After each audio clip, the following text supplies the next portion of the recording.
doing this place here. Motion Industries.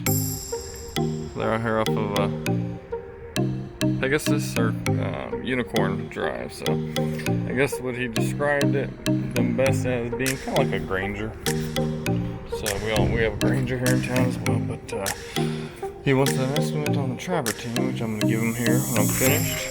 Looks good, just needs a good cleaning. But I'll be working on the carpet here. So they just installed this carpet. It was a used carpet from another building. But it's in very good shape, so not too bad. A little bit of dirt and trafficking from where it was used in. I think it was in another office type setting, but this is more industrial. But it'll clean up good. There's a few spots, some dirty areas, not too bad overall. So I think it'll look really good. So I'll go ahead and